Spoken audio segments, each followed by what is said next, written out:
Well, friends, we have spent the last 6 months studying the book of Acts, and you've done so well. The end is near. I'm proud of you. The final 8 chapters of the book of Acts have been called the sufferings of Paul, because they chronicle his trip to Jerusalem, his arrest, his court trials, his imprisonment, and then his eventual arrival to Rome, where he will spend the last days of his life before being executed. And our text this morning is the first defense, his first defense after being arrested in the temple, which came right before what you just heard. Last week, we talked about how Paul had been warned by Spirit-filled Christians that if he were to go to Jerusalem, he would certainly be arrested and imprisoned, but he felt compelled by the Holy Spirit to go on. But sure enough, as soon as Paul gets to Jerusalem, and as soon as he enters the temple, he is spotted. And then there's a big uproar, which turns into a riot as the Jewish leaders seize Paul and drag him out of the temple and start beating him to the point where they're about to kill him. And the only thing that saved Paul from essentially being lynched in this moment was the fact that a local Roman official caught word of what was happening in the temple, and so he sent in the troops to break it up.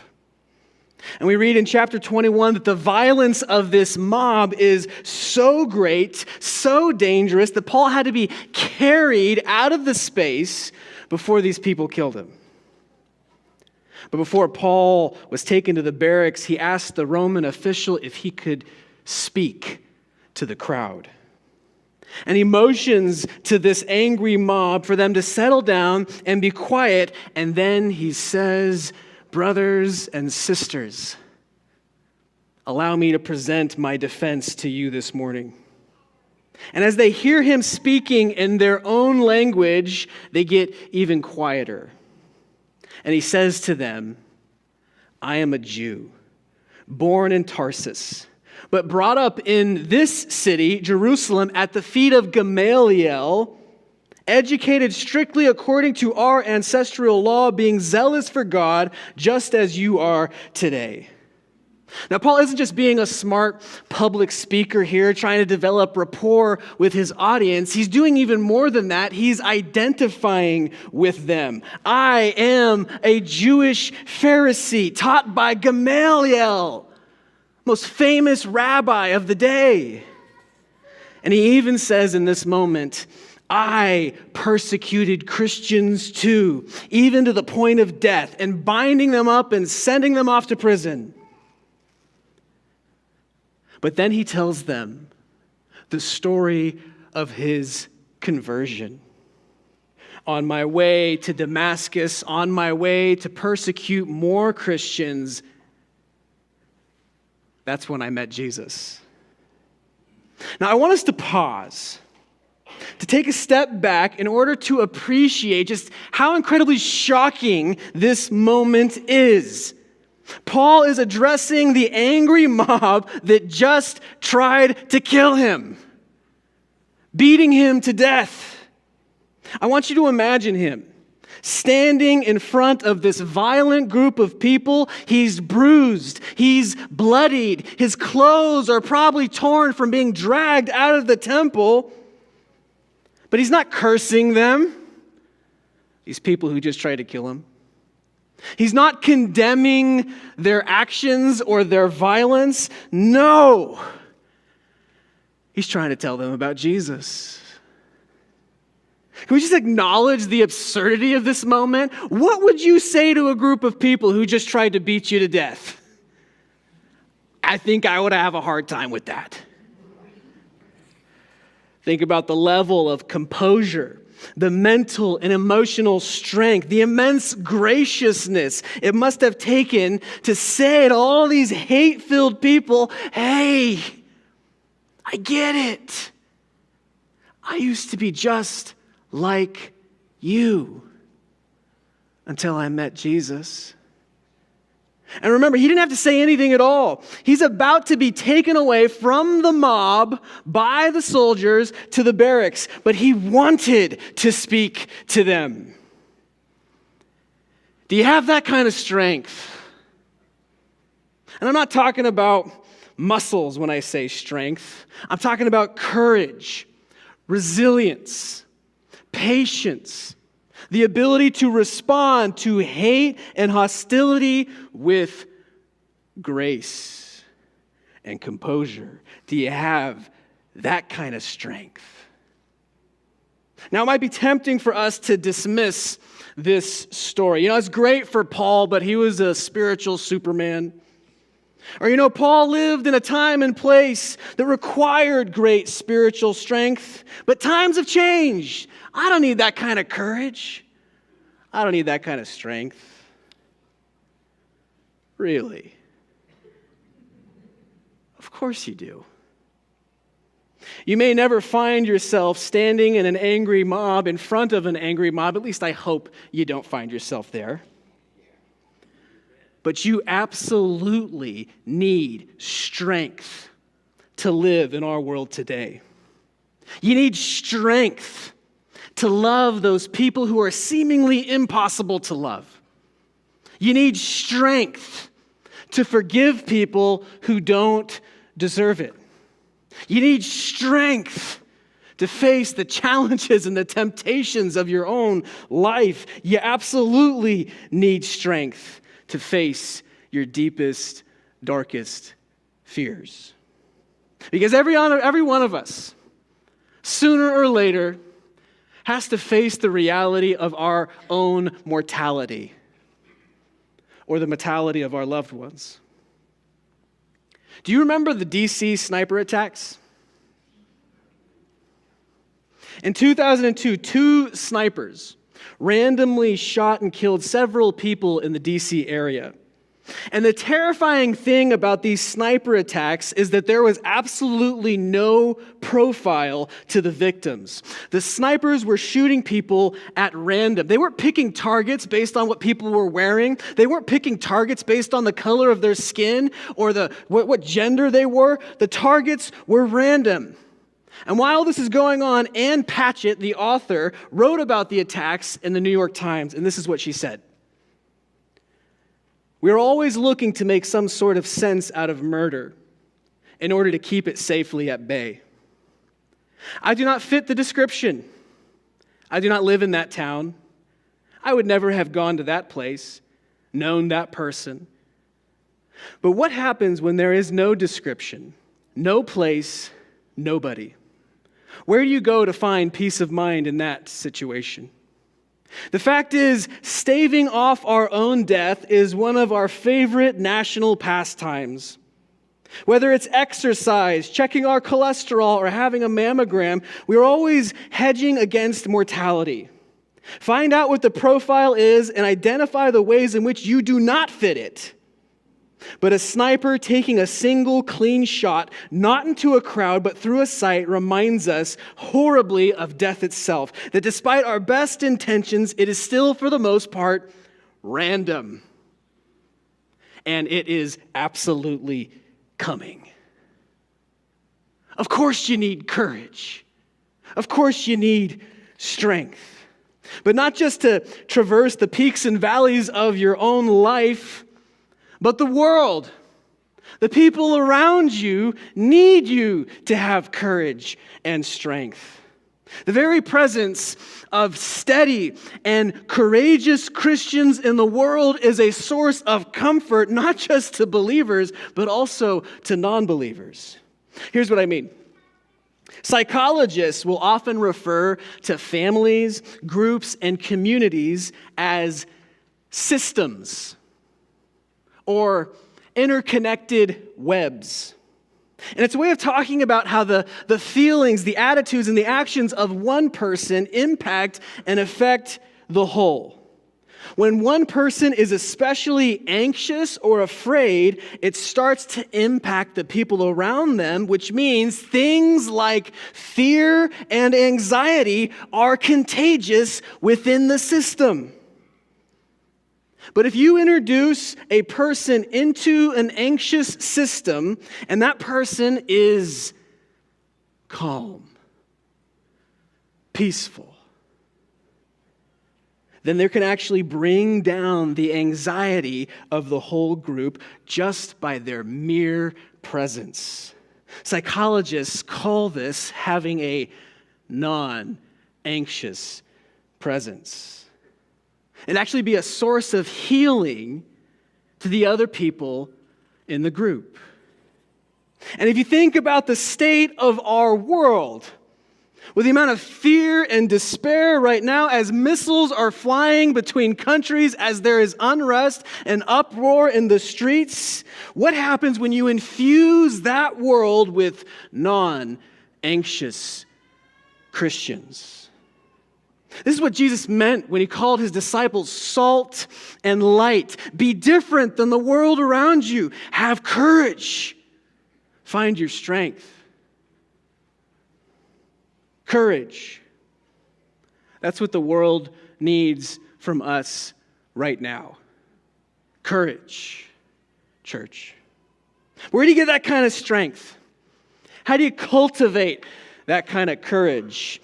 Do you notice what Paul does? He tells his story. While I was on my way to Damascus trying to persecute more Christians, that's when I met Jesus. And I heard a voice from heaven say, Saul, Saul, why do you persecute me? It's a great story. It's a famous story. Jesus takes the biggest enemy of the church and he flips him and makes him the greatest leader of the church. But have you ever noticed that the book of Acts tells the story of Paul's conversion 3 times? Chapter 9, chapter 22, and chapter 26. Paul tells the story of his conversion twice in very hostile, tense moments where he's giving his defense. But he certainly told his story countless times, more than just the 3 occurrences that we find in the book of Acts. And he alludes to his story all throughout his letters. He tells Timothy, I was once the chief of sinners. In Galatians chapter 1, he says, I know you have heard no doubt of my earlier life in Judaism, how I was violently persecuting the church of God, trying to destroy it. Constantly telling his story. And whenever he's not telling his story, he's telling the stories of the Old Testament or the story of the resurrection. Stories give us courage. Stories form who we are. Stories shape what we believe about our world and about ourselves and about our God. If you think about it scientifically, neuroscientists would say that we are wired for stories. We learn best when we hear stories. Scientists call narrative teaching a form of mind hooks. You're more likely to remember the lesson or change your perspective on something when you hear a story. When you're reading a story, you can develop a connection with the character. And neuroscientists will say that as you're reading the story about this character, if that character is suffering, you suffer in your brain along with that character.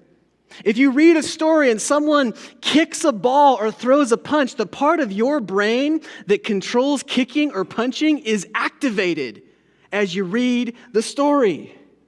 We're wired for stories. I've been telling stories since the dawn of creation.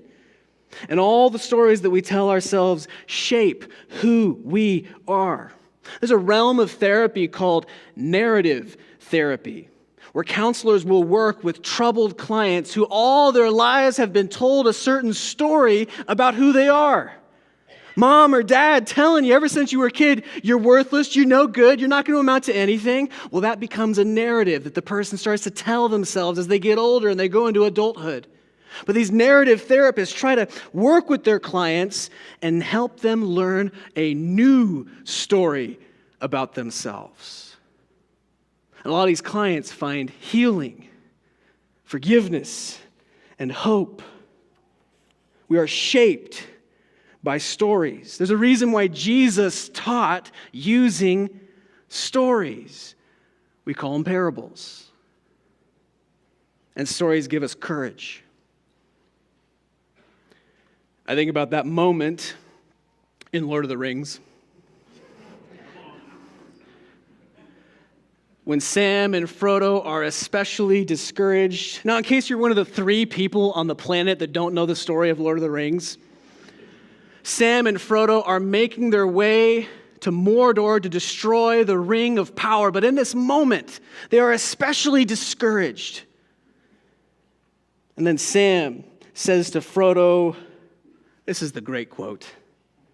It's like the great stories, Mr. Frodo, the ones that really mattered. Full of darkness and danger they were. And sometimes you didn't want to know the end because how could the end be happy?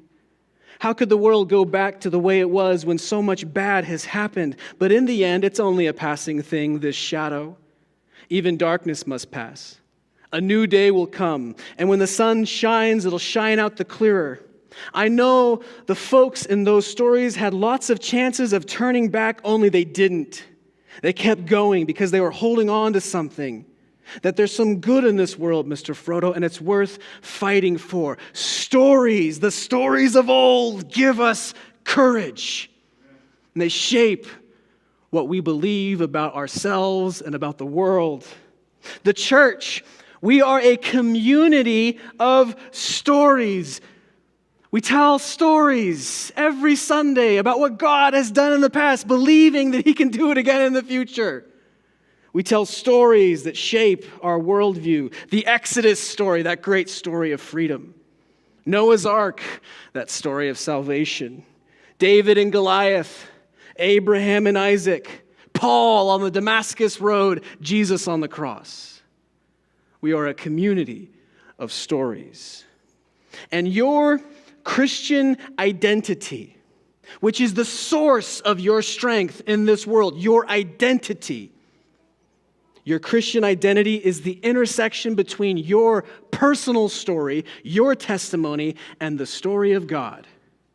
When you find yourself caught up in God's great story. In a moment of terror, when people are trying to kill him, what does Paul do? He tells the story. And it gives him courage.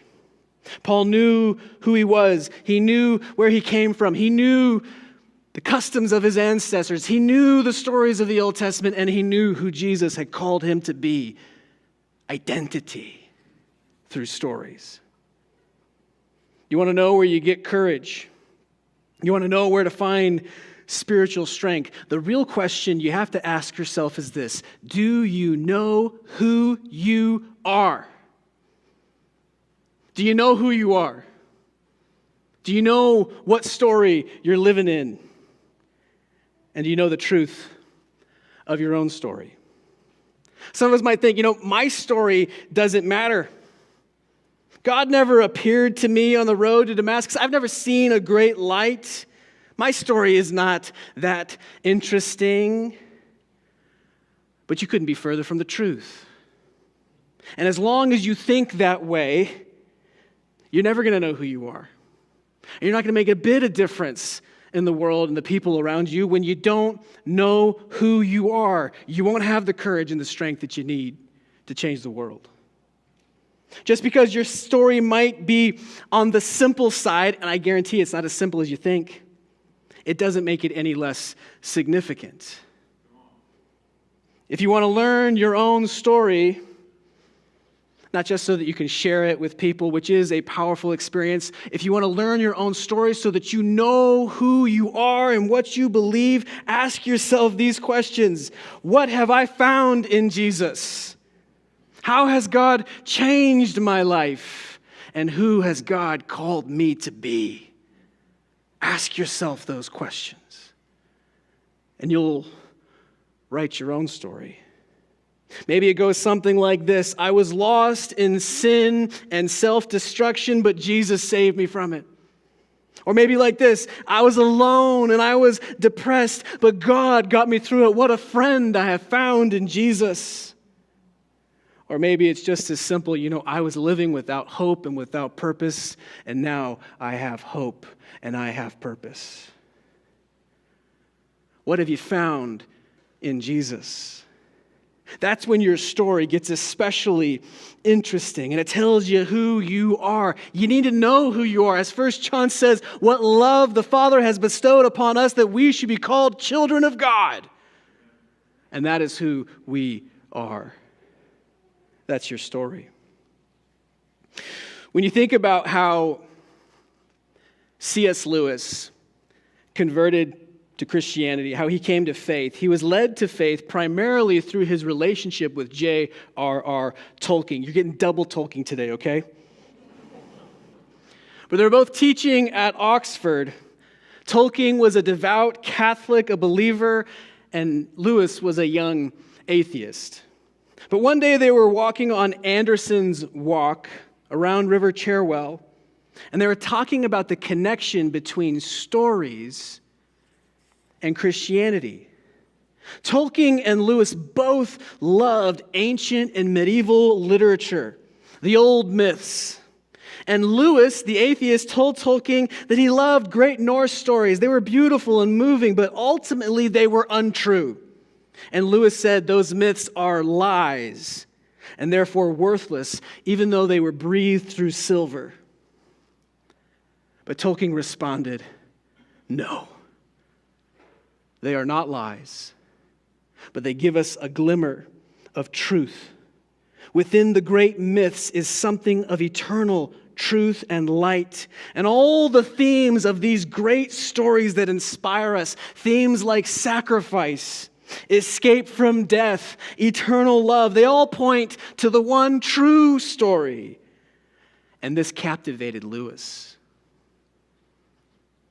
Within a few days, C.S. Lewis had become a Christian, one of the most influential Christians of the 20th century. But he would go on to say, Christianity is the one true myth. There's power in stories. And the story of Jesus is the greatest story ever told. The story of the Son of God, the great King, who emptied himself completely and fully, becoming human, gave his life as a ransom to rescue us and save us from death and sin and despair. What better story is there than that? But the story isn't over. That's what Paul understood in this moment that took great strength and composure and courage. He knew the story is not over. When you look at the world and how distressful it all is, you have to remember the story's not over. But more importantly, you need to see yourself in that story. That's what I want you to hear this morning, friends, is that your story matters and that God is calling you, imploring you, compelling you to be a people of courage right now in this moment in time. To be full of hope because the world needs us. So let us go into this world knowing that God's story isn't over yet. Let us pray.